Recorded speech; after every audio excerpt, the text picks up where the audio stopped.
نحمدہ و نصلی علی رسول الکریم بسم اللہ الرحمن الرحیم وَيُطْعِمُونَ الطَّعَامَ عَلَىٰ حُبِّهِ مِسْكِینًا وَیَتِیمًا وَاسِیرًا۔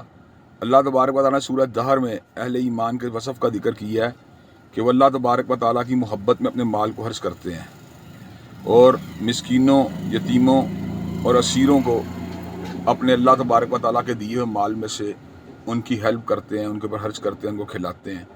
اور ان کا یہ موقف ہوتا ہے انما نطعمکم لوجہ اللہ لا نرید منکم جزاء ولا شکورا، کہ ہم تمہیں جو کچھ بھی کھلا رہے ہیں ہم اس کا ریوارڈ تم سے کچھ بھی نہیں چاہتے، نہ شکریہ چاہتے نہ جزا چاہتے ہیں، ہمارا مقصد اللہ تبارک و تعالیٰ کے چہرے کا حصول ہے۔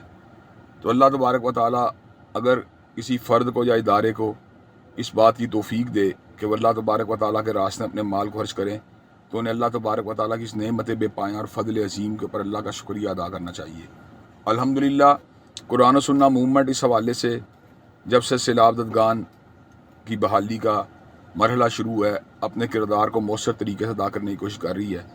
ہم نے اس سے قبل بلتستان میں، لوئر دیر میں، سندھ کے مختلف علاقوں میں، دادو میں اور دیگر میرپور خاص کے اندر اور دیگر بہت سے مقامات کے اوپر اللہ تبارک و تعالیٰ کے فضل و کرم سے مستحقین تک امداد کو پہنچانے کی کوشش کی۔ بلتستان کے اندر بھی ہم نے امداد کو پہنچانے کی کوشش کی۔ جنوبی پنجاب کے اندر ہمارا ایک بڑا قافلہ ڈیرہ غازی خان میں گیا، راجن پور میں گیا، میں نے بعد ازاں ان مقامات کا دورہ کیا۔ اس وقت ہماری ٹیم جو ہے وہ اللہ تعالیٰ کے فضل و کرم سے اپر دیر، لوور دیر، میدان وغیرہ کے علاقوں کے اندر جو ہے بحالی کے کام کے اندر مصروف ہے۔ 3 کروڑ کے لگ بھگ مالیت کا سامان اللہ تعالیٰ کے فضل و کرم سے مرکز قرآن و سنہ سے ان کی بحالی کے لیے روانہ کیا گیا ہے۔ اس سامان کے اندر بستر بھی شامل ہیں، اشیاء ضروریہ بھی شامل ہیں، راشن بھی شامل ہے، خشک خوراکیں بھی شامل ہیں۔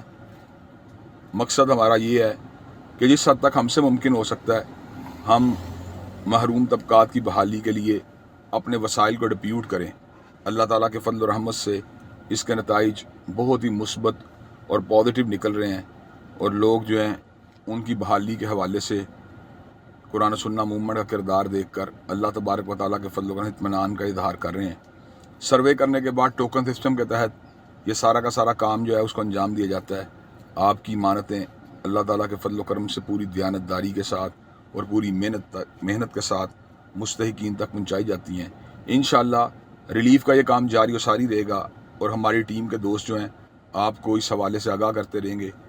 کل 19 ستمبر ہے اور انشاءاللہ کل میں دورہ سندھ کے روانہ ہو رہا ہوں۔ اللہ تبارک و تعالیٰ ہماری ان ایفرٹس کو قبول و منظور فرمائے اور خالصتاً اپنی رضا کے لیے کام کرنے کی توفیق دے۔